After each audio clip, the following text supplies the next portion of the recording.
చేరువచ్చిన మీ అందరికీ ప్రభువైన క్రీస్తు పేరట నా శుభవందనాలు. అందరికీ వందనాలు. గతంలో మనం ఒక అంశాన్ని వెళ్ళాం. ఏంటి ఆ అంశం? మందిరానికి, అదే దేవుని సన్నిధికి, మందిరానికి ఎలా రావాలి అన్న అంశాన్ని మనం ఆలోచించాం. అదేనా ఆలోచించింది? ఎలా రావాలి అన్నదాన్ని, ఎలా వస్తున్నారో ఆలోచించాం. ఎలా రావాలన్నదాన్ని చెప్పానా దాన్ని? అది చెప్పలా. ఎలా వస్తున్నారు, మందిరానికి ఎలా వస్తున్నారు అన్న విషయాన్ని మీతో పంచుకున్నాను. అదేనా? ఏం తీసుకొని మాట్లాడుకున్నాం మనం? ఏ రిఫరెన్స్ తీసుకొని మాట్లాడుకున్నాం? మొదటి రాజుల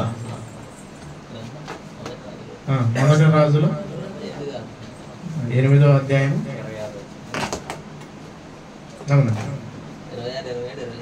అంతేనా? ఇంకా దాంట్లో నుండి చాలా విషయాలు మనం ఆలోచించాం. మందిరానికి ఎలా వస్తున్నారు అంటే సొలొమోను గారు ఆ మందిరాన్ని కట్టిన తర్వాత ప్రార్థన చేస్తూ ఉన్నాడు. ఏమని చేస్తున్నారంటే, ఇదిగో ఈ మందిరానికి అంటే దేవుని మందిరానికి ఎలా వస్తున్నారు అంటే, పరిస్థితులు ఇలా వస్తారయ్యా, ఇలాంటి పరిస్థితుల్లో వస్తారు. ఈ పరిస్థితుల్లో వచ్చిన వారికి వారి మొర విను అని చెప్పేసేసి ఆయన ప్రార్థన చేశారు. ఈ రోజు కూడా చూడండి, ఎక్కువగా మందిరానికి ఎలాంటి పరిస్థితుల్లో వస్తున్నారు అంటే గమనించండి. ఎలా వస్తున్నారు మందిరానికి? అనేకమైన సమస్యలు ఉన్నాయా లేవా? అనేకమైన సమస్యలు మనిషిని పట్టి పీడిస్తున్నాయా లేవా? అవునా కదా? ఎన్ని సమస్యలతో వస్తున్నారు చెప్పండి. ఎన్ని సమస్యలతో వస్తున్నారు? ఎన్నో సమస్యలతో మనుషులు వస్తున్నారా లేదా? అయితే అన్నిటికన్నా భయంకరమైన సమస్య ఏంటి చెప్పండి? ఏ సమస్య? పాపం అంటే ఆజ్ఞ అతిక్రమమే పాపం. ఏంటి పాపం? ఏంటి? ఆజ్ఞను అతిక్రమించటమే పాపం. అంటే ప్రతి వారికి కూడా ఈ సమస్య ప్రతి ఒక్కరిని పట్టి పీడిస్తుందా లేదా? మనిషిని పట్టి పీడించేది ఏంటి అంటే, చాలా మంది చెబుతారు మాకు ఈ సమస్య బట్టి ఇబ్బంది అవుతుంది అంటున్నారు. కానీ మనిషిని అతి పెద్ద ప్రమాదం ఏంటి, దేని వల్ల ఉందంటే పాపం అంటే ఆజ్ఞను అతిక్రమించడం ద్వారా. అంటే ఈ సమస్యలతో మనిషి మందిరానికి వస్తున్నారు. ఆ సమస్యల్లో నుండి మనిషిని విడిపించు అని చెప్పి ఆనాడు ఎవరు ప్రార్థన చేశారు? సొలొమోను గారు ప్రార్థన చేశారు. ఈరోజు గమనించండి, మనల్ని విడిపించడానికి ప్రభువైన యేసుక్రీస్తు ప్రభువారు వచ్చారు. ఏ సమస్య నుండి విడిపించడానికి? పాపం అన్న దాని గురించి ఎలా వస్తున్నారో మనం ఆలోచించాం. అయితే ఎలా రావాలో మనం ఆలోచిద్దాం. దేవుని సన్నిధికి అంటే మందిరానికి ఎలా రావాలి? దేవుని సన్నిధికి ఎలా రావాలి చెప్పండి. ఎలా రావాలి దేవుని సన్నిధికి? ఎలా రావాలి? దేవుని సన్నిధికి ఎలా రావాలి? సిద్ధపడి రావాలి. గమనించండి, ఇంకా నేను పాయింట్లకు వెళ్తాను. కరెక్ట్గా చెప్పారు. ఏ పాయింట్? ఎలా రావాలి? సిద్ధపడి రావాలి. ఎలా రావాలి దేవుని మందిరానికి? ఈ సిద్ధపడటం అంటే ఎలాగ సిద్ధపడాలి? ఎలా సిద్ధపడాలి? ఎంతమంది ప్రార్థన చేసుకొని ఇంటికాడ నుంచి బయలుదేరారు? చేతులు ఎత్తండి. ఇంటికాడ నుండి ప్రార్థన చేసుకొని బయలుదేరారు. ఇంటికాడ బయలుదేరారు. ఇంటికాడ ప్రార్థన చేసుకోలేదా? మిగతా వాళ్ళు ప్రార్థన చేసుకోలేదా? గమనించండి, ప్రార్థన చేసుకొని మనం ఇంటికాడ నుంచి బయలుదేరాలి. సిద్ధపాటు అంటే మనిషి ఏమేమి విషయాల్లో సిద్ధపడతారు చెప్పండి. ఊరు వెళ్ళాలి. ఊరు వెళ్ళేటప్పుడు ఏం చేస్తారు? అన్నిటినీ సిద్ధపరచుకుంటారు లేదా? సిద్ధపడి ఆ తర్వాత వెళ్తారు. పెళ్లికి అన్నిటినీ సిద్ధపరచుకుంటారు. మరి మందిరానికి వచ్చేటప్పుడు మనం సిద్ధపడాలా లేదా? సిద్ధపడాలి. ఏవే విషయాలు సిద్ధపడాలి అంటే, ఏడకు వచ్చిన తర్వాత పాట పాడమన్నట్టు తిప్పుతూ ఉంటారు. పేజీ అటు తిప్పుతారు, ఇటు తిప్పుతారు. ఇంటికనే ఫిక్స్ అయిపోవాలి. ఏం ఫిక్స్ అవ్వాలి? నాకు గనక అవకాశం వస్తే దేవుడు ప్రేమించి నాకు అవకాశాన్ని ఇస్తే నేను ఈ పాట పాడాలని ఎక్కడ ఫీడ్ అవ్వాలి? అంటే సిద్ధపడి రావాలి. ఈడకి రాగానే పాటలు తీస్తారు, తీసుకొని ఇటు అంటారు, ఇటు అంటారు, ఇటు అంటారు. ఏ పాట పాడాలనేది ముందుగా ఉన్నదా? ప్రిపరేషన్ ఉన్నదా? ఉండాలి ఖచ్చితంగా. అంటే సిద్ధపాటు ఖచ్చితంగా అవసరం. ఏ పాట పాడాలి, అవకాశం వస్తే ఏ వాక్యం చెప్పాలి, అవకాశం వస్తే ప్రార్థన చేయడానికి అవకాశం వస్తే ఎలా ప్రార్థన చేయాలి, గమనించండి పిల్లలు. ఇవన్నీ కూడా ఏంటి అంటున్నారంటే సిద్ధపాటు. ఇదంతా కూడా ఏంటి? సిద్ధపాటు. గమనించండి పిల్లలు. అంటే సిద్ధపడాలి. దేవుని సన్నిధికి వచ్చేటప్పుడు మనం సిద్ధపాటుతో రావాలి. దేవుని మందిరానికి అంటే దేవుని ఆలయానికి వచ్చేటప్పుడు మనం సిద్ధపాటు లేకపోతే, గమనించండి పిల్లరా, గమనించండి, చాలా ప్రమాదం ఉంది. చాలా ప్రమాదం. సిద్ధపడాలి. గమనించండి, యేసుక్రీస్తు ప్రభువు వారి యొక్క శరీరంలో రక్తంలో పాలు బొందులు పొందుతున్నాం అంటే మామూలు విషయం అనుకుంటున్నారండి. సిద్ధపడాలి, సిద్ధపడాలి. చూడండి, పాత నిబంధనలో అయితే వాళ్ళు ఎలాగ ఉన్నారు అంటే పిల్లరా, చాలా సిద్ధపడుతూ ఉంటారు. పాత నిబంధనలో ఇశ్రాయేలు ప్రజలు వాళ్ళకి ఎంత స్ట్రిక్ట్ గా ఉండేదో తెలుసా? కొన్ని మాటలు చూసి మనం ముందుకు వెళ్దాం. చూడండి ఒకసారి లేవియాకాండం 20వ అధ్యాయం. లేవియాకాండము 20వ అధ్యాయం 7వ వచనాన్ని చూడండి. కావున మిమ్మును మీరు పరిశుద్ధపరచుకొని పరిశుద్ధులై ఉండండి.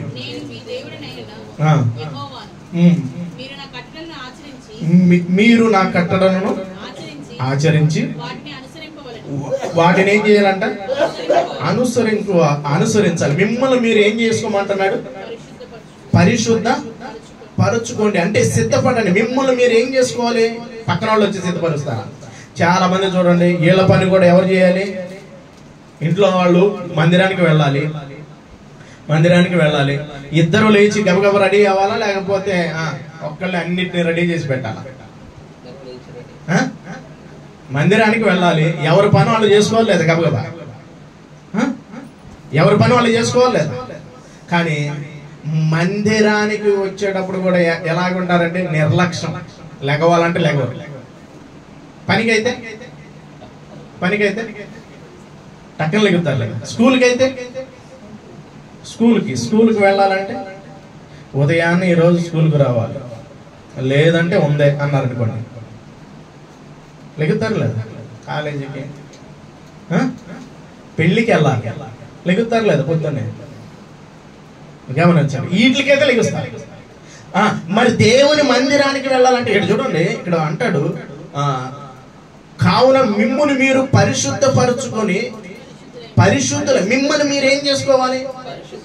పరిశుద్ధపరచుకొని. ఇశ్రాయేలుకి ఒక చట్టాన్ని ఇస్తున్నాడు.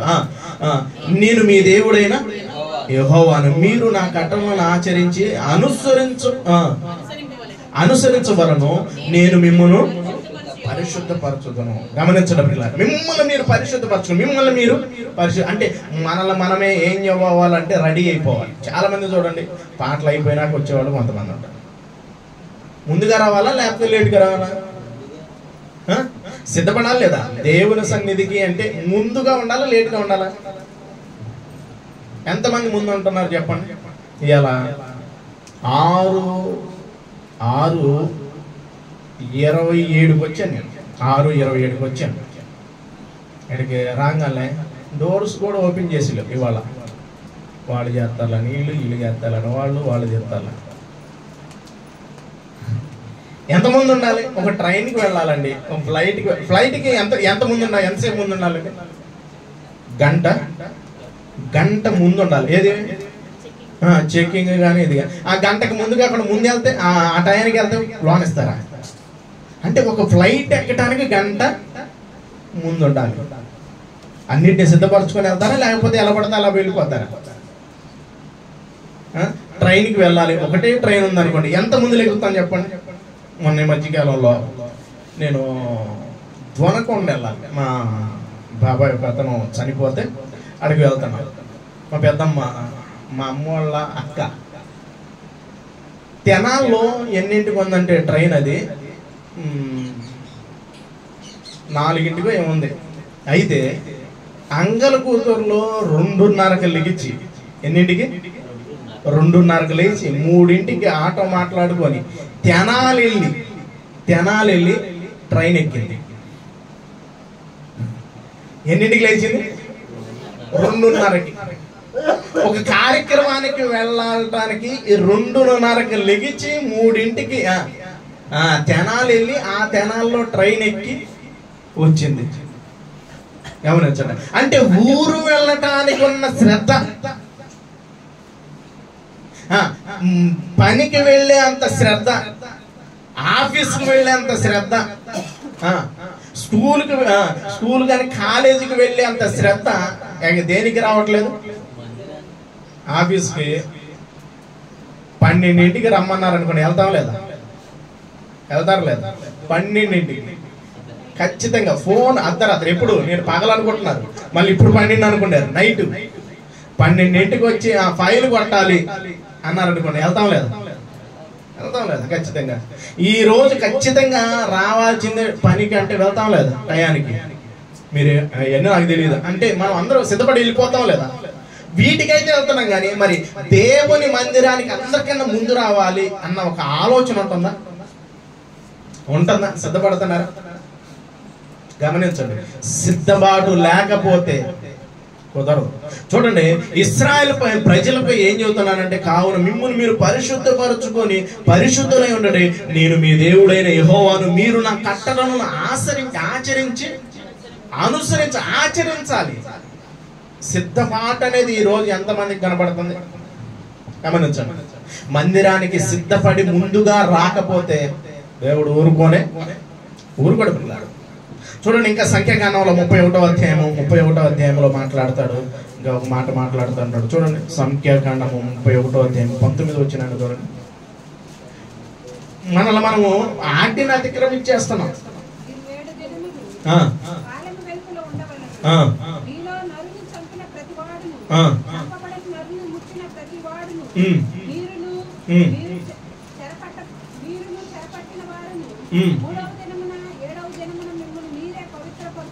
గమనించండి, ఇక్కడ ఒక విషయాన్ని చెబుతున్నాడు.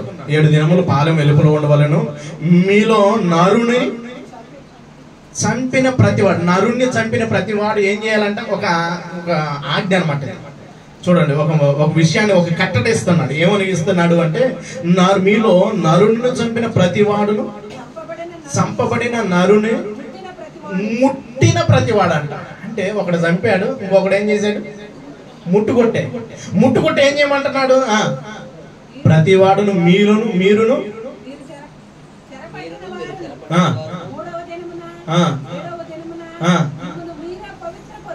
మిమ్ములు మీరే పవిత్రపరచుకోండి. గమనించండి పిల్లలు, ఇశ్రాయేలు చట్టం ఎలాగుండిద్దంటే మామూలుగా ఉండదు. అంటే ఎంత సిద్ధపాటు లేకు అవి చెయ్యకపోతే ఎలాగుండేదో తెలుసా? పరిస్థితులు ఎలాగుంటాయో తెలుసా? చాలా భయంకరంగా ఉండేది. ఇప్పుడు ఏం చేసుకోమంటే సిద్ధపడాలి. మనం సిద్ధపడాలి. సిద్ధపాటు కలిగి రావాలి ముందుకి దేవుని సన్నిధికి. ఈరోజు నేను ఆరాధించాలి, దేవుని సన్నిధికి వచ్చి నేను స్తుతించాలి, ముందుగా వచ్చి నేను పని చేయాలి, ముందుగా వచ్చేసి అన్నింటినీ నేను చూసుకోవాలి. ఎప్పుడు వాళ్ళైనా చూసేది? గమనించండి పిల్లరా, సిద్ధపాటు చాలా అవసరం పిల్లరా. మిమ్మల్ని మీరు పరిశుద్ధపరచుకోండి అంటున్నాడు. మిమ్మల్ని మీరు ఏం చేసుకోమన్నాడు? పరిశుద్ధపరచుకోండి. మీరు ఈ 3 దినములు 7వ దినమున మిమ్మల్ని మీరే అంటే పవిత్రపరచుకోవటం దేనికి ఇదిగా గుర్తుగా ఉందంటే సిద్ధపాటుకి. గమనించండి, సిద్ధపడాలి. పవిత్రపరచుకోకపోతే పోతారు. అవునా కదా? అంటే దేవుని మందిరానికి ఎలా రావాలంటే సిద్ధపడాలి. ఎలా రావాలి? సిద్ధపడాలి. ముందుగా రావడానికి సిద్ధపడాలి. గమనించండి పిల్లరా, సిద్ధపాటు చాలా అవసరం పిల్లరా. మనకి కన్నికల గురించి రాయబడింది. ఎక్కడ రాయబడింది కన్నికల గురించి? మత్తయి సువార్త 25వ అధ్యాయంలో ఒక మాట రాస్తాడు చూడండి. అందరూ కూడా ఏం చేస్తున్నారు? అందరూ కూడా ఏం చేస్తున్నారు?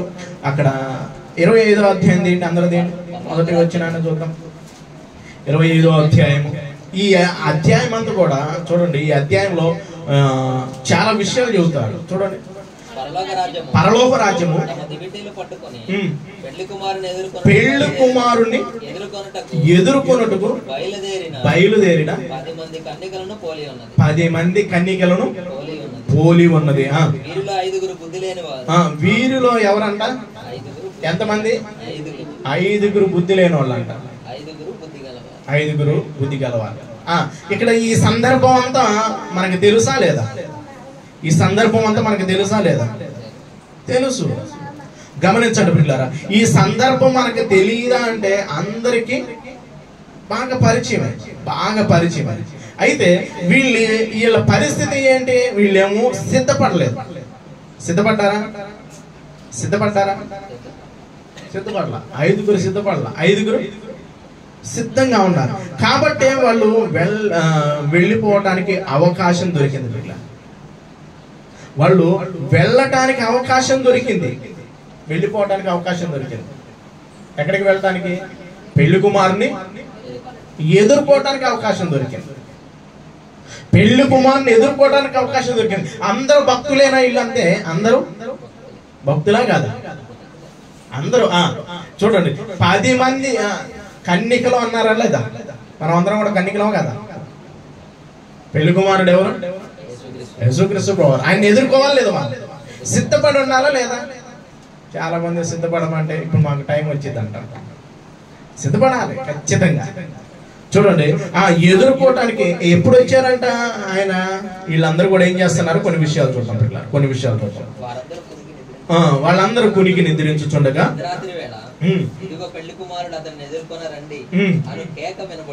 అని కేక వినబడింది. మనకి కేక వినపడతానే ఉంటుంది ప్రతి ఆదివారం. ఎన్నింటికని? మనకి ఎన్నింటికి? మంది 6:30 కానీ వినపడతానే ఉంది. వినపడుతున్నా మనం కనపడం, వినపడుతున్నా మనము కనపడం. గమనించడం పిల్లలు ఖచ్చితంగా. దేవుని మందిరానికి ఎలా రావాలి, దేవుని సన్నిధికి ఎలా రావాలంటే సిద్ధపడి ముందుకు అడుగులు వేయాలి పిల్లలు. ఏ పని వచ్చినా రాత్రి నేను ఇక్కడికి రావటానికి బండి తీసుకెళ్ళా. మా పరిస్థితి ఎలాగుందంటే కాకాడ నుండి రావటానికి, రోడ్డు మీదకి రావటానికి బండి మీద వస్తే అక్కడ నుండి ఒక్క బస్సు కాదు కదా, ఆటో రాలేదు. పాలది ఇది ఉంటే ఆటో ఎక్కి వెనకమాల కుమారు ముందుని అక్కడి నుంచి అక్కడికి రాగానే గుంటూరు బస్సులు లేవు. ఫుల్గా ఉన్నారు, కితకితలాడుతున్నారు. మరలా విజయవాడ వైపుకి వెళ్ళగానే ఒక బస్సుకు ఫుల్గా ఊపిరాడకుండా ఎక్కేసారు. ఇంకో బస్సుకి ఎక్కాం. అక్కడ నుండి నరసరాపేట నుంచి గుంటూరు వాటికు నిలబడి వచ్చాం. 7 నుంచి మళ్ళీ ఆటో. మళ్ళీ ఇక్కడికి వచ్చేపాటికి ఆర్టీ సెంటర్ రంగానే మన వాళ్ళు సహోదరులు వచ్చారు తీసుకురావటానికి. అంటే కాకాడ నుండి ఇక్కడికి రావటానికి రాత్రి ఎన్నిటిని ఎక్కి దిగాల్సి వచ్చిందో తెలుసా? ఎందుకు? పొద్దున్నే మీ అందరితో కలిసి దేవుణ్ణి ఆరాధించాలి, సిద్ధపడాలి, ముందుగా ఉండాలి. గత ఆదివారంలో 12:30కి వాళ్ళ చర్చి. 12:30కి 11ంటికి నేను అక్కడ బయలుదేరి ఫోన్ చేయగానే 11:30 కల్లా నేను ఎక్కడ ఉన్నాను అంటే నరసరావుపేట దగ్గర ఉన్నాను. అన్న అప్పుడే వస్తున్నావు నువ్వు అన్నారు. రాకూడదు, ముందుగా ఉండాలి దేవుని సన్నిధికి. ఎందుకు? కంగారు. కొంతమంది చూడండి, ఆ టైం అయినప్పుడు బండి తీస్తారు. ఆ బండి తీసారంటే ఆ బండికి స్పీడ్ పెరిగింది. అంత అవసరమా? నిదానంగా ప్రశాంతంగా సిద్ధపడి వస్తే ఎంత బాగుండిద్ది. ఆలోచించడం పిల్లలు, సిద్ధపడాలి. ఇప్పుడు ఏం చెబుతున్నారంటే ఇక్కడ 10 మంది కన్నికల్లో 5 సిద్ధపడి ఉన్నారు. కాబట్టి పెళ్లి కుమారుడు స్వరం విన్నప్పుడు వాళ్ళందరూ కూడా ఎలాగున్నారంటే కొనిపోబడుతూ ఉన్నారు. చూడండి, ఆ మాటలు కూడా కొన్ని చూద్దాం. అప్పుడు ఆ కన్యకలందరూ లేచి తమ దివిటీలను చక్కపరిచిరి గాని బుద్ధిలేని ఆ కన్యకలు మా దివిటీలు ఆరిపోవచ్చున్నవి గనుక మీ నీళ్ళలో కొంచెం మా గీడని బుద్ధి గల వారిని అడిగి తర్వాత మనం ఆ పక్కన అడుక్కున్న ప్రయోజనమే లేదు. అందుకు బుద్ధిగల కన్యకలు మాకును మీకు ఇదంతా మనకి తెలిసిన విషయమే. మరొకసారి ఎందుకు తెలియజేస్తున్నాడు తెలుసా? మనము సిద్ధపడాలి. ఎలాగుండాలి మనం? సిద్ధపడి ఉండాలి. సిద్ధపడి ఉండాలి. గమనించడం ఇలా ఆయన వస్తాడు, ఎప్పుడు వస్తాడో తెలియదు. మనము ముందుగా రావాలి. దేవుడు మనకు అప్పగించిన పనిలో మనము సిద్ధపడి ఉండాలి. చూడండి, పెళ్లికి సిద్ధపడతాము, ఊరు వెళ్ళడానికి సిద్ధపడతాము, పనికి వెళ్ళడానికి సిద్ధపడతాము, ఆఫీస్కి సిద్ధపడతాము, అన్నిటికీ రెడీగా వెళ్తాం. మర్చిపోయి వెళ్తామా? చర్చికి వచ్చేటప్పుడు అన్ని మర్చిపోయి వెళ్తాం. గమనించడం ఇలా సిద్ధపాటు ఉండాలి. దేవుడి మందిరానికి ఎలా రావాలి? ఎలాంటి సిద్ధపాటు కలిగి ఉండాలంటే ప్రార్థనా పూర్వకంగా మనము సిద్ధపడి రావాలి. ఏ పాట పాడాలనే సిద్ధపడాలి. ఇంకా తర్వాత వాక్యం వస్తే ఏ వాక్యం చెప్పాలని సిద్ధంగా ఉండాలి. దేవుని మందిరానికి ఎలా రావాలి? సిద్ధపడి రావాలి. ఎక్కడికి వచ్చినాక తడులాడు కొట్ట ఉండకూడదు. ఎప్పుడు రావాలి? ఏ టైంకి రావాలి? నువ్వు చెబుతా ఉండు, మేము చేసేది చేస్తా ఉంటాం అంటారు. అంతేనా? నువ్వు చెప్పుకుంటా ఉండు, మేము చేసేది మటుకు మేము వచ్చే టయానికి మాదే అంటారా? చెప్పలేము. ఇప్పుడు చెప్పే ధర్మం నాది. వింటే చెప్పండి, అందరూ చెప్పండి. వింటే, వినకపోతే మీరే చెప్పండి. వింటే, వినకపోతే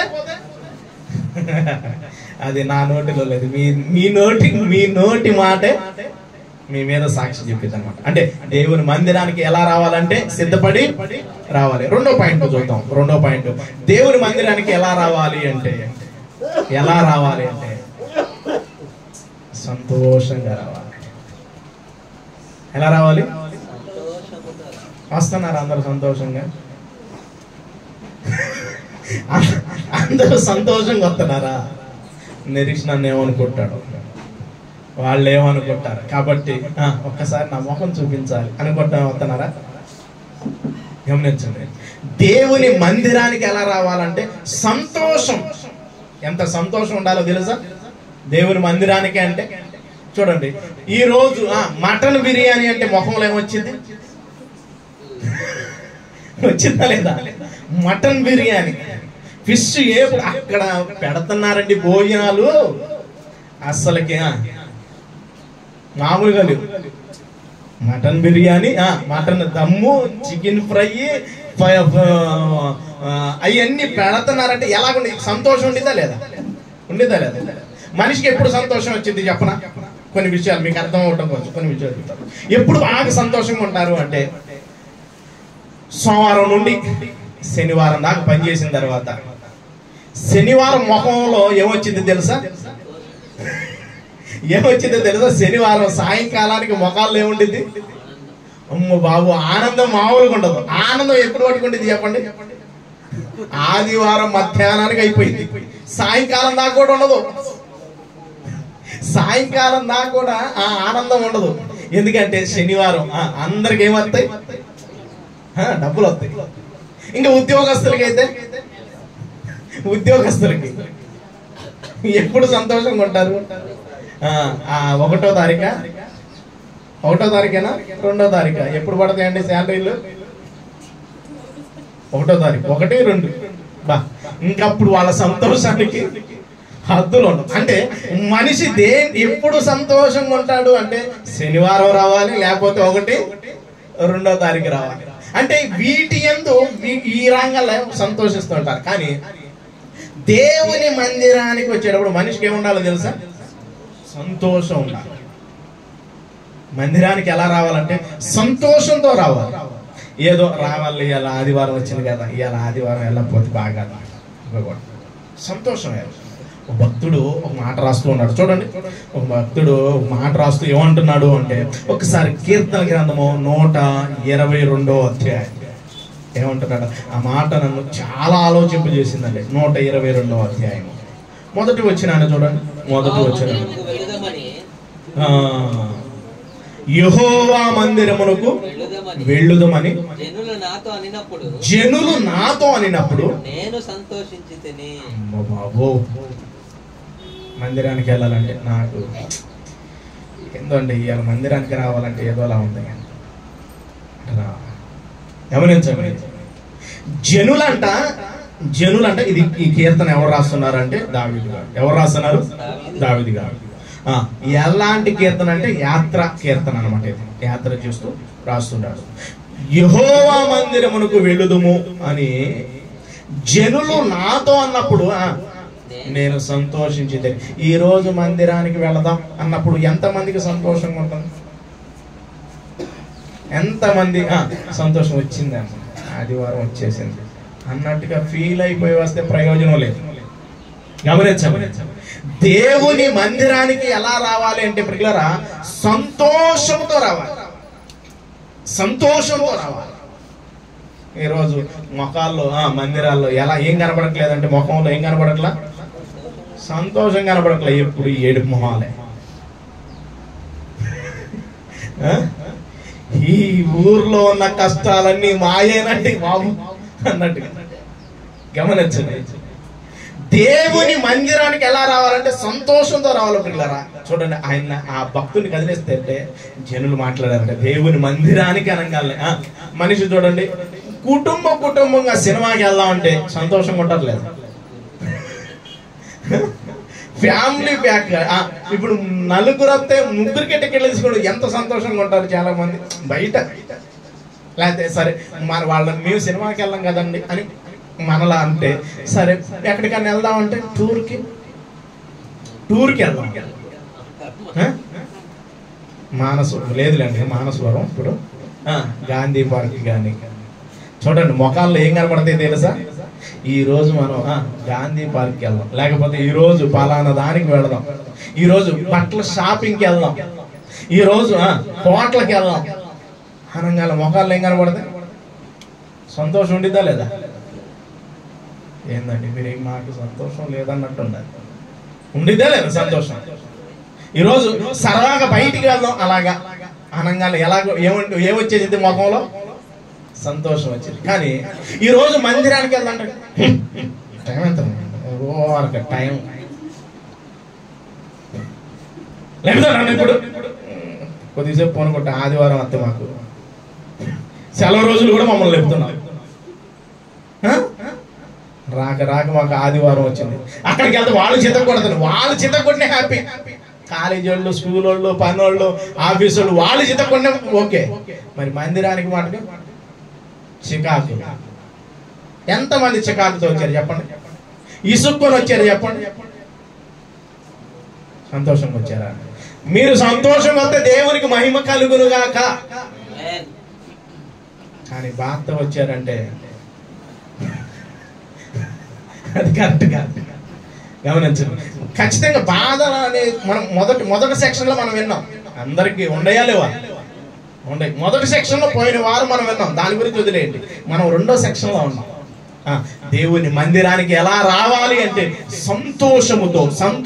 చూడండి పిల్లరా, ఆయన మాట్లాడుతున్న మాట చూడండి, యెహోవా మందిరమునకు వెళ్ళుదుమని జనులు నాతో అనినప్పుడు నేను సంతోషించి తిని. రోజు ఎంతమంది సంతోషంతో దేవుని సన్నిధిలో అడుగు పెడుతూ ఉన్నారు? ఎంతమంది? మో బాబు కొంచెం లేట్ అయిపోతే ఆ సంతోషాన్ని కోల్పోతాం, ఆ ఆనందాన్ని కోల్పోతాం, ఆ పరిస్థితిని కోల్పోతాం అని ముందుగా వచ్చే వాళ్ళు ఎంతమంది ఉంటున్నారు? చూడండి పిల్లరా, కొంచెం పోయినా సరే ఆనందం కోల్పోతాను పిల్లరా. నాకు ఒక్కోసారి లేట్ అయినప్పుడు నాకు ఇటు రావాలంటే చాలా ఇదవుతా ఉండేది, అందుకని వెనక్కి కూర్చుంటా ఉంటాను ఒక్కోసారి. ఇంకా తప్పదు కాబట్టి ఇంక నేను వచ్చి వాక్యం, అదే కనుక నేను వాక్యం చెప్పను. మీ పరిస్థితుల్లో ఉన్నప్పుడు నా పరిస్థితి ఏంటో తెలుసా? లేట్ అయినంటే లేటు దాదాపు నన్ను బాగా గమనించింది రవణ. నన్ను అడగండి, ఇప్పుడు కాదు, నన్ను ఎప్పటి నుంచో చూస్తున్నాను. ఇక్కడ వాక్యం నేను సంఘం పెట్టక మునుపు చూస్తున్నాడు. ఎప్పుడు ఉంటాను అన్న, ఇది ఎలాంటి పరిస్థితుల్లో నేను పరిచయం చేశానో తెలుసు. లేట్ అనేది ఉండదు. మళ్ళీ పిల్లోడిని వేసుకునేది.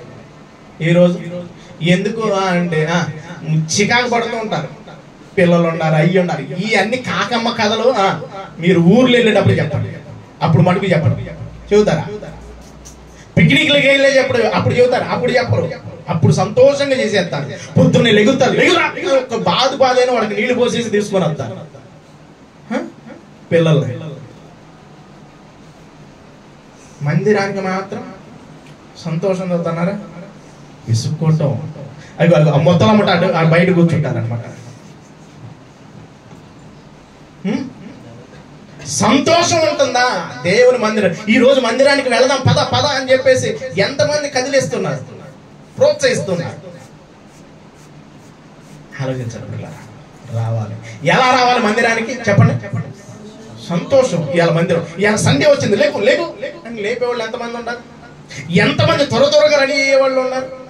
ఆనందం అయ్యాలండి, ఆనందం అయ్యాలి. 4 కాడి నుంచి 3:30 కాడి నుంచి నిద్ర పట్టాలి. టైం చూస్తున్నా లేదు, టైం చూస్తున్నా. ఆదివారమే కాదు, మిగతా పరిచర్య అనగాలి ఏం కలగాలో తెలుసా? సంతోషమే. ఈ రోజు పరిచర్య లేకపోతే ఏదోలా ఉందండి, నాకు ఏదోలా ఉంది. ఈయన జీవితం చూడండి. యెహోవా మందిరమునకు వెళ్ళుదుమని జనులు నాతో అనినప్పుడు నేను సంతోషించితిని. మరొక మాటను కూడా చూద్దాం. కీర్తన గ్రంథము 1వ అధ్యాయము 2వ వచనాన్ని చూడండి. 2వ అధ్యాయం చూడండి, 2వ వచనాన్ని చూడండి. ఎలాగ సేవించాలంటే దేవుణ్ణి? సంతోషముతో యెహోవాను సేవించుడి, ఉత్సాహ గానము చేయుచు ఆయన సన్నిధి రండి. ఎలా రావాలంట? ఉత్సాహగానం. ఇంత సంతోషముతో ఉత్సాహముతో ఎక్కడికి రమ్మంటున్నాడు? దేవుని సన్నిధికి.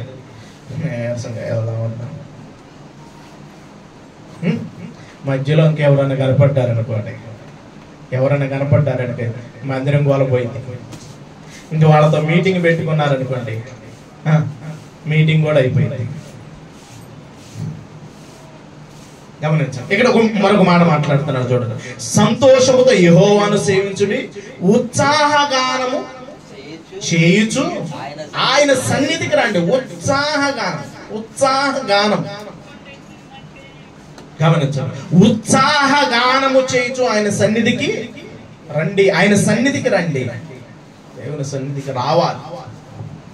ఉత్సాహగానముతో దేవుని సన్నిధికి రావాలి, సంతోషముతో రావాలి.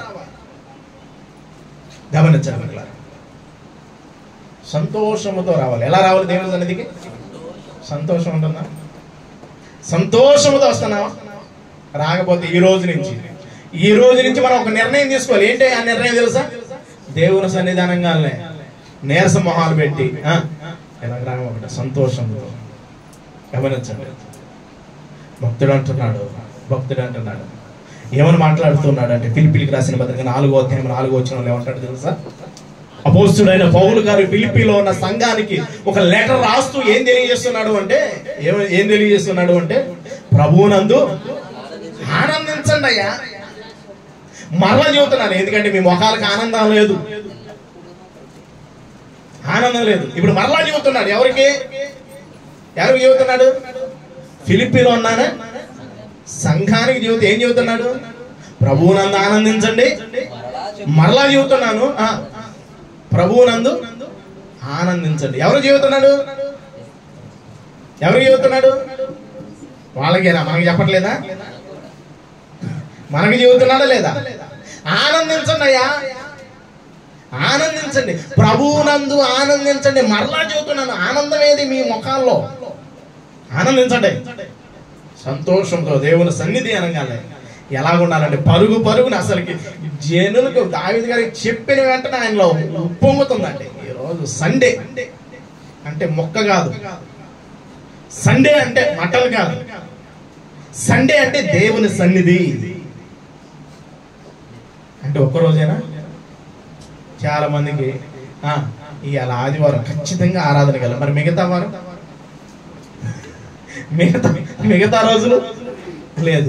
చాలా మంది బయట వాళ్ళని చూడండి, వాక్యం తెలియని వాళ్ళని చూడండి, వాళ్ళు చూడండి సండే అనగా గజగజలు ఆడిపోతారు. వాళ్ళని చూసినప్పుడు నాకు ఆశ్చర్యం వేస్తుంది. ఇవాళ ఆదివారం ఏ పని. ఇశ్రాయేలు ప్రజలు వాళ్ళకి ఒక చట్టం ఇచ్చారు. ఏంటో తెలుసా ఆ చట్టం? వాళ్ళు విశ్రాంతి దినాన్ని ఏం చేయాలి? పరిశుద్ధంగా ఆచరించాలి. ఆ విశ్రాంతి దినాన్ని కనుక వాళ్ళు పరిశుద్ధంగా ఆచరించకపోతే ఏం చేసేవాళ్ళు తెలుసా? రాళ్లతో కొట్టి చంపేసేవాడు. రాళ్లతో కొట్టి చంపేసేసేవాడు. ఈరోజు మనల్ని తిడితేనే ఏం చేస్తాం మనం? ఏమన్నా అన్నాం అనుకోండి, అబ్బో ఆ భాష గారు గట్టిగా తిడతాడండి, మామూలుగా అంటూ ఉంటారు. రెండు విషయాలు చెప్పాను. ఎన్ని విషయాలు చెప్పాను? దేవుని మందిరానికి ఎలా రావాలి? ఒకటి, మొట్టమొదటిది ఎలా రావాలి? సిద్ధమాటుతో రావాలి. రెండోదికి ఎలా రావాలి? ఎలా రావాలి? సంతోషం. సంతోషం. దేవుని మందిరం అనగాల ఆ సంతోషం వేరుగా ఉండాలండి. ఊరికి వెళ్ళే సంతోషం కాదు, ఊరికి వెళ్ళే సంతోషం కాదు, లేకపోతే ఎక్కడికైనా పార్కులకు వెళ్ళినప్పుడు సంతోషం కాదు, ఏదో తిన్నప్పుడు సంతోషం కాదు. దేవుని మందిరం, దేవుని సన్నిధి అంటే ఆ సంతోషాన్ని అనుభవించే వారిగా ఉండాలి. దేవుని పరిచర్యలో ఆనందాన్ని అనుభవించే వారిగా ఉండాలి. అనుభవించాలండి. భక్తులకు అర్థమైపోయింది. అందుకని ఇప్పుడు ఏం తెలియజేస్తున్నారు? మనతో తెలియజేస్తున్నారు, ఇదిగో ప్రభువునందు ఆనందించండి, పరిచర్యనందు ఆనందించండి, మందిరానికి ఆనందంతో రండి. ఎందుకంటే మీ దుఃఖ దినములో ఏమవుతాయి? సమాప్తం అవుతుంది. మూడో విషయాన్ని చూద్దాం. మూడో విషయాన్ని చెప్పేసి ముగించేస్తాను. దేవుని మందిరానికి ఎలా రావాలి అంటే సిద్ధపడి రావాలి. రెండోది సంతోషంతో రావాలి. మూడవది కృతజ్ఞతతో రావాలి. ఎలా రావాలి? కృతజ్ఞతతో. దేవుడు మన జీవితంలో చేసిన ప్రతి మేలును బట్టి దేవునికి ఏం చెల్లించాలి? కృతజ్ఞతాస్తుతులు చెల్లించాలి. గమనించండి. ఎందుకంటే దేవునికి కృతజ్ఞతాస్తుతులు చెల్లించాలంటే ఇంకా మనము బ్రతికే ఉన్నాం. బ్రతికున్నామా లేదా? బ్రతికే ఉన్నామా లేదా? మనము బ్రతికి ఉన్నాము అంటే దేవునికి ఏం చెల్లించాలి? కృతజ్ఞతాస్తుతులు చెల్లించాలి. దేవునికి స్తుతులు చెల్లించాలి. దేవుడు మన జీవితంలో చేసిన ప్రతి మేలును బట్టి ఆయన సన్నిధిలో మనం ఏం చెల్లించాలి? కృతజ్ఞతాస్తుతులు చెల్లించాలి. ఎందుకంటే మనకంటే గొప్పవారు వెళ్ళిపోయారా లేదా? ఎంతో మంది వెళ్ళిపోతున్నారు లేదా? ఈ లోకాన్ని విడిచిపెట్టి వెళ్ళిపోయారు. ఇంకా మనం బ్రతికున్నామంటే దేవుడికి ఏం చెల్లించాలో తెలుసా? కృతజ్ఞతాస్తుతులు చెల్లించాలి. కృతజ్ఞతాస్తుతులు చెల్లిస్తూ ఆయన మందిరములో మనము ప్రవేశించాలి. ఆయన మందిరంలో మనం ప్రవేశించాలి. చూడండి ఒకసారి కీర్తన గ్రంథంలో 105వ అధ్యాయం చూడండి. 105వ అధ్యాయం. యెహోవాకు కృతజ్ఞతాస్తుతులు చెల్లించుడి, ఆయన నామమును ప్రకటన చేయుడి, జనములలో ఆయన కార్యములను తెలియజేయండి. గమనించండి, ఆయన కార్యాలు మనం ఏం చేయాలంట? తెలియజేయాలి. కృతజ్ఞతాస్తుతులు చెల్లించాలి. మనం దేవుని మందిరానికి ఎలా రావాలంటే దేవుడు నా జీవితంలో చేసిన మేళ్ళన్నిటిని బట్టి దేవుడికి ఏం చెల్లించాలి? కృతజ్ఞతాస్తుతులు చెల్లించాలి. గమనించండి మిత్రులారా, మనము బ్రతికి ఉన్నామంటే ఆయన కృప చూపించాడా లేదా? చూపించాడా లేదా? ఎంత ఆరోగ్యాన్ని ఇచ్చారు. ఎంతో మంది ఈ విధంగా ఉన్న వాళ్ళు ఉన్నారు. ఎంతో మంది బెడ్ల మీద, హాస్పిటల్లో, ఎన్నో పరిస్థితుల్లో ఉన్నారు. ఇప్పుడు దేవుడి సన్నిధికి వచ్చిన మనము కృతజ్ఞతాస్తుతులు చెల్లించాలి. అయ్యా, ఇచ్చిన ఈ స్థితిని బట్టి, ఈ వారం అంతట్లో నువ్వు చేసిన ప్రతి మేలును బట్టి దేవునికి ఏం చెల్లించాలి? కృతజ్ఞతాస్తుతులు చెల్లించాలి. దేవుణ్ణి స్తుతించకుండా ఉండలేము. కృతజ్ఞతాస్తుతులు చెల్లించాలి. చూడండి 106వ కీర్తనలో కూడా ఇదే మాట మాట్లాడతాడు. 106వ కీర్తనలో కూడా యెహోవాను స్తుతించుడి, యెహోవా దయాళుడు, ఆయన కృప నిత్యము ఉండును. గమనించండి, కృతజ్ఞతాస్తుతులు చెల్లించాలి. దేవుడు చేసిన ప్రతి మేలును బట్టి మనం ఏం చెల్లించాలి తెలుసా? స్తుతులు చెల్లించాలి, కృతజ్ఞతాస్తుతులు చెల్లించాలి. దేవుడిని మనము స్తుతించే వారికి ఉండాలి. పిల్లలు స్తుతించాలి, కనపరచాలంటే ఎన్నింటికి రావాలి? ఆయనకు కృతజ్ఞత, అదే స్తుతులు చెల్లించాలి. కీర్తన పాడాలంటే ఎన్నింటికి రావాలి? 7:30కి రావాలి. అప్పుడు స్తుతులు చెల్లిస్తారు. అందరితో కలిసి పాడతారు.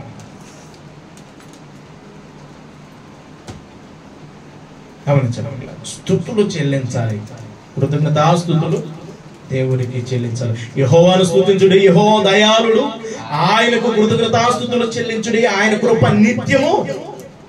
నీవు సమీపంగా ఉన్నావని కృతజ్ఞతాస్తుతులు చెల్లించుతున్నాము. నరులు నీ ఆశ్చర్య కార్యములను వివరించెదరు. దేవుడు మన పట్ల ఎన్ని మేళ్లు చేశాడండి, ఎన్ని మేళ్లు చేశాడు. చేశాడా లేదా? దేవుడు చేశాడు లేదా? అందరి పట్ల ఎన్ని మేళ్లు చేశాడు. అంటే మందిరానికి వచ్చిన మనం ఏం చేయాలి అంటే కృతజ్ఞతాస్తుతులు చెల్లించాలి. భక్తుడు అంటున్నాడు. ఈ కీర్తన ఎవరు రాస్తున్నారు తెలుసా? ఆసాపు గారు. ఈ కీర్తన ఎవరు రాస్తున్నారు? ఆసాపు గారు. ఏమని రాస్తున్నాడు? దేవా మేము నీకు కృతజ్ఞత. మేము అంటే ఒక్కడ అనేక మంది. అంటే మనమందరం కూడా ఏం చేయాలి? మనమంతా కూడా ఏం చేయాలి? దేవునికి కృతజ్ఞతాస్తుతులు. దేవా మేము నీకు కృతజ్ఞతాస్తుతులు చెల్లించుతున్నావు. నీవు ఎలాగున్నాడంట? సమీపంగా ఉన్నావు. గమనించాలి. అంటే దేవుని మందిరానికి వచ్చిన మనము దేవునికి ఏం చెల్లించాలి? కృతజ్ఞతాస్తుతులు చెల్లించాలి. అక్కడ కింద మాట మాట్లాడుతున్నాడు, నరులు నీ ఆశ్చర్య కార్యములను వివరించాలి. ఎన్ని ఆశ్చర్యాలు జరిగించారా లేదా మన పట్ల? వాటిని వివరించెదరు. ఎవరు వివరించాలంటే మనమే. గమనించండి, ఒక్కసారి ఆలోచించడం మొదలు పెట్టండి. అంటే దేవుని మందిరానికి మనం ఎలా రావాలంటే కృతజ్ఞతాస్తుతులు చెల్లించేవారుగా ఉండాలి.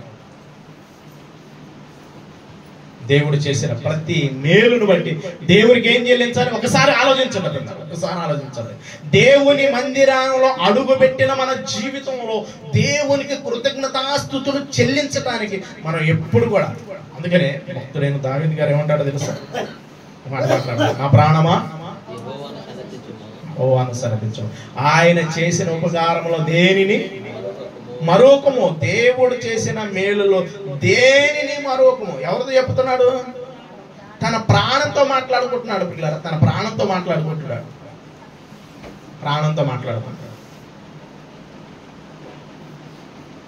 మాట్లాడుకోవాలి. మనం కూడా చెప్పాలి. ఎన్ని పాయింట్లు చెప్పాను? 3 విషయాలు. దేవుని మందిరానికి ఎలా రావాలి? సిద్ధపడి రావాలి. రెండవదికి ఎలాగ రావాలి? సంతోషంతో రావాలి. మూడవది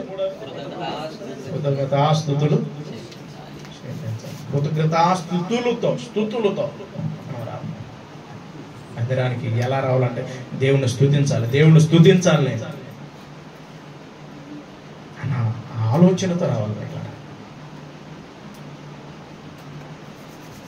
చెల్లించాలి దేవునికి. దేవుడు చేసిన ప్రతి మేలును చూడండి. తన ప్రాణంతో మాట్లాడుకుంటున్నాడు. ఆయన చెప్పుకుంటూ ఉన్నాడు. దావీదు గారి కీర్తన రాస్తూ అంటున్నాడు. చూడండి ఒకసారి 103వ కీర్తన, ఈ 2 మాటలు చూపించి ముగించేస్తాను. నా ప్రాణమా యెహోవాను సన్నిధించుము, నా అంతరంగములో ఉన్న సమస్తమా ఆయన పరిశుద్ధ నామమును సన్నిధించుము.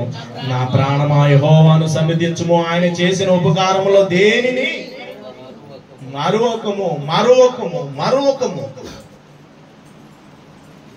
దేవుడు చేసిన ఏ ఉపకారాన్ని మనము మర్చిపో. అంటే ఆలోచించడం మొదలు పెడితే దేవుడు మన పట్ల ఎన్ని ఉపకారాలు చేశాడో అర్థమైందా లేదా? ఒక్కసారి మనసు పెట్టి ఆలోచించండి.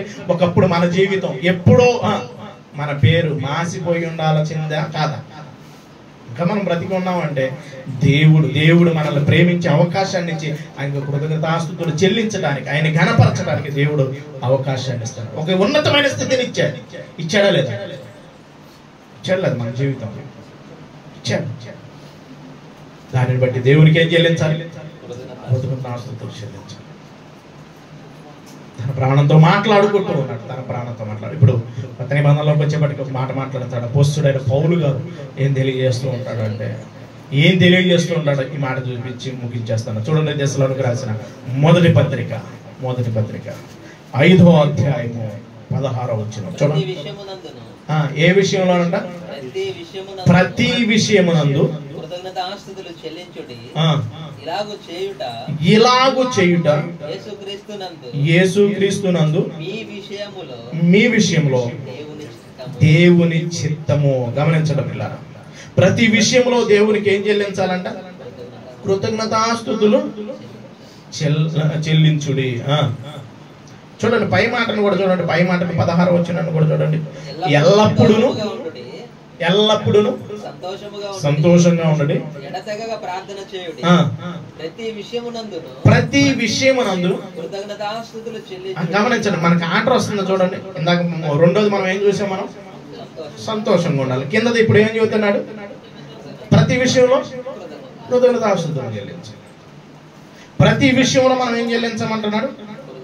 కృతజ్ఞతాస్తుతులు చెల్లించుడి అంటున్నాడు. గమనించండి. అంటే ప్రతి విషయంలో మనం కృతజ్ఞతాస్తుతులు చెల్లించాలనేది దేవుని ఉద్దేశం. దేవుని ఉద్దేశం. చూడండి కొలసీలకు రాసిన పత్రిక 3వ అధ్యాయం 17వ వచనంలో కూడా మాట్లాడతాం. మనం అక్కడ మరొక మాట మాట్లాడుతున్నాడు. కొలసీలకు రాసిన పత్రిక మరియు మాట చేత గాని క్రియ చేత గాని ఎలాగా కృతజ్ఞతాస్తుతులు చెల్లించాలో తెలుసా? ఏమని రాస్తున్నాడు అక్కడ? మాట చేత గాని క్రియ చేత గాని మరి ఏమి చేసినను మీరేమి చేసినను ప్రభు అయిన యేసు ద్వారా తండ్రి అయిన దేవునికి కృతజ్ఞతాస్తుతులు చెల్లించుచు సమస్తమును ఆయన పేరట చేయుడి. గమనించడం ఇట్లా మాట చేత కృతజ్ఞతాస్తుతులు మాట చేత చేసేది చేయాలి. మరలో రెండోది ఏంటి? క్రియ. నేను మాటల ఒకటికి చెల్లిస్తానంటే కుదరదు. కృతజ్ఞతాస్తుతులు ఎలా చెల్లించాలి అంటే మాట చేత, క్రియ అంటే పని. మాటల ఒకటికి చెప్పామంటే కొన్ని పనులు కావు. అవుతాయా? మాటలు చెబితే కొన్ని పనులు అవుతాయా? మాటలతో పనులు క్రియలు కావాలి. కాబట్టి దేవుని మందిరానికి ఎలా రావాలి అంటే ఎలా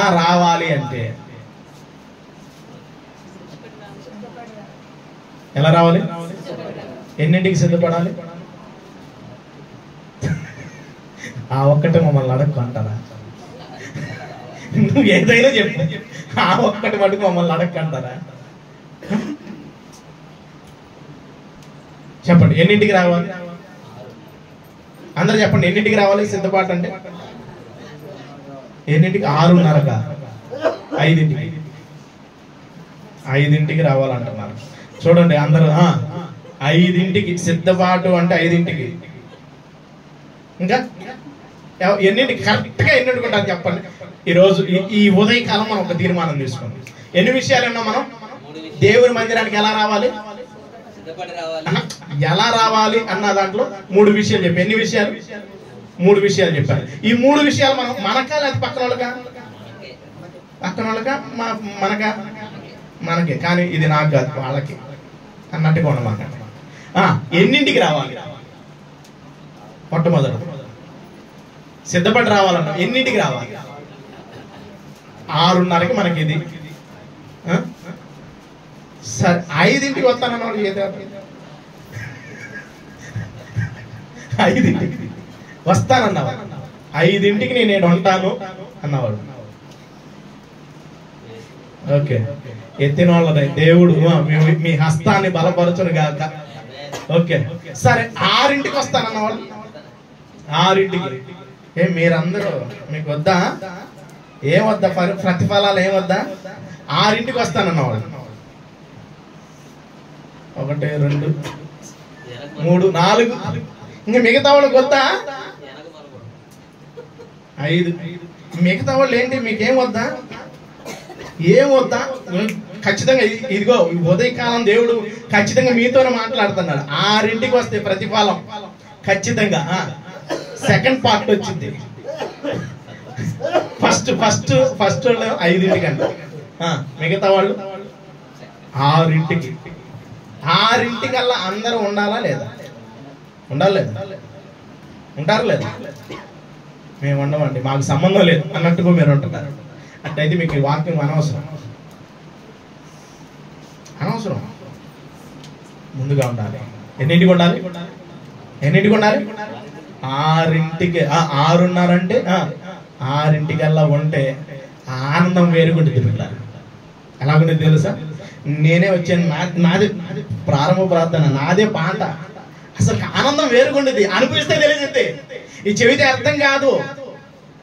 ఈ ఆనందం అర్థం అవ్వాలి అంటే ముందుగా వచ్చి దేవుని పనులు చేస్తున్నప్పుడు, దేవుని కార్యక్రమాలను అనుభవిస్తున్నప్పుడు ఆనందం వేరుకుండేది. ఏదో రావాలలే అన్నట్టుగా వస్తే ఆ ప్రయోజనమే ఉండదు. నిజం నిజం. దేవుని మందిరానువారంగా గమనించినప్పుడులారా సిద్ధపడిపోవాలి. ఇదిగో వర్షం పడుతుంది కదా, కొంచెం ఆగి వెళ్దాం వద్దా అన్నట్టుగా ఉండకూడదు. మన పనికైతే ఆగిపోతామా? ముందుగా వాన పడుతుందంటే ఏదో రెడీ చేసుకుంటాం, లేదా కోట్ రెడీ చేసుకుంటాం, గొడుగు రెడీ చేసుకుంటాం, అవసరమైతే ఆటో పిలుచుకుంటాం, లేదంటే కారు మాట్లాడుకుంటాం. మందిరానికి సిద్ధపడతాం. వాతావరణం బాగాలేదు కదా, కొంచెం తగ్గినాక చూద్దాం అంటారా? గమనించండి, సిద్ధపడాలి. ఎందుకంటే సిద్ధపడకపోతే విడువబడతాం. సిద్ధపాటు చాలా అవసరం. ఇప్పుడైనా చెప్పండి 6:30 కల్లా మేము ఇక్కడ ఉంటాం, 6:00కల్లా ఇక్కడ ఉంటామని చేతులు ఎత్తండి. ఇప్పుడు ప్రార్థన చేద్దాం ఖచ్చితంగా మీ అందరి కొరకు. నిజం వద్దా? మీ అందరి కొరకు ప్రార్థన వద్దా? 6:00కల్లా ఇక్కడ ఉంటామన్న వాళ్ళ కొరకు ప్రార్థన చేద్దాం. ఇటు చెప్పమాకండి, ఇలా అనమాకండి. మేము వస్తామో రాము అనమాకండి. వస్తామన్న వాళ్ళ కొరకు ప్రార్థన చేద్దాం లేదా? వీళ్ళందరి కొరకు ప్రార్థన చేద్దాం ఖచ్చితంగా. దేవుడు ఖచ్చితంగా మీ హస్తాలను బలపరిచి మిమ్మల్ని ముందుకు నడిపించును గాక. మిగతా వాళ్ళకి వద్దా? దేవుడు వాళ్ళందరికి దీవెనలు దయచేయును గాక. మీ అందరికి కూడా వాళ్ళకి వచ్చును గాక. అంటే మీకు వద్దా?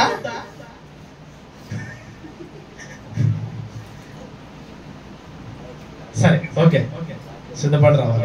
ఎలా రావాలి? సంతోషంగా రావాలి. 3వది కృతజ్ఞతాస్తుతులు చెల్లించాలి. ఎందుకంటే మీకు అయిపోయింది అవకాశం. రావటానికైనా ప్రయత్నిస్తా ఉన్నవాళ్ళు చేతులు ఎత్తండి. ఇప్పుడన్నా ఎత్తండి, మీకు లాస్ట్ అవకాశం రావటానికి. ఇప్పుడన్నా ఎత్తండి, గట్టిగా ఎత్తండి. మీ కొరకు కూడా చిన్న ప్రార్థన. దేవుడు వీరికి కూడా కొన్ని దీవెనలు దయచేయును గాక. మనస్ఫూర్తిగా చెప్పలేకపోతున్నా, ఎందుకంటే మీరు వస్తాం వీరికి కూడా దేవుడు కొన్ని దీవెనలు దయచేయును గాక. ఎప్పుడైతే మనస్ఫూర్తిగా వస్తానన్నారు చూడు, వాళ్ళకి మెండైన దీవెనలు దయచేయును గాక. ఓకే, ఎన్ని విషయాలు చెప్పుకున్నామా? 3 విషయాలు. ఎలా రావాలి? సిద్ధపడాలి. ఎన్నింటికి రావాలి? మీరు తీసుకున్న నిర్ణయాన్ని బట్టి, చట్టాన్ని పాటించే వారిని బట్టి రావాలి. ఓకే, సిద్ధపడి రావాలి. 2వది చెప్పాలి. ఎలా రావాలి? సంతోషంగా రావాలి. 3వది కృతజ్ఞతాస్తుతులు చెల్లించాలి. కృతజ్ఞతాస్తుతులు చెల్లిస్తూ మనం దేవుని సన్నిధిలో ప్రవేశించాలి. ఈ 3 విషయాలు గుర్తుపెట్టుకొని మనం ముందుకు అడుగులు పెట్టాం. అంటే కృప దేవుడు మనందరికీ అనుగ్రహించును గాక. ప్రార్థన చేసుకోండి. సకలాశీర్వచనములకు కారణభూతులు అయిన మా ప్రియ పరలోకపు తండ్రి, కొన్ని మాటలు తండ్రి మీ ప్రియులతో పంచుకోవడానికి మీరు కృప చూపారు. అదే బట్టి మీకు వందనాలు. మీ మందిరానికి ఎలా రావాలో కొన్ని విషయాలు, ఎన్నో విషయాలు ఉన్నప్పటికీ కొన్ని విషయాలు మాత్రమే పంచుకోవడానికి మీరు కృప చూపారు. అందరి బట్టి మీకు వందనాలు, స్తోత్రములు. ఇది నాన్న ఎంతమంది అయితే తండ్రి మంచి నిర్ణయాలతో సిద్ధపడి ప్రార్థనాపూర్వకంగా తండ్రి మీ సన్నిధికి అడుగు పెట్టాలని ఆలోచిస్తున్నారు, వారి జీవితాల్లో సంతోషాన్ని, సమాధానాన్ని ఏలుబడి చేయనుగా కానీ ప్రార్థిస్తూ ఉన్నాను. ఆ తీర్మానానికి తగ్గట్టుగా ముందుకు అడుగులు వేయగలిగిన కృపను మీరు దయచేసి మీరే మహిమ తెచ్చుకోవాలి. ప్రతి విషయాన్ని మీ చేతులుగా అప్పగించుకుంటూ యేసుక్రీస్తు నామమున స్తుతించి ప్రార్థించి వేడుకుంటున్నాం పరమ తండ్రి. ఆమేన్.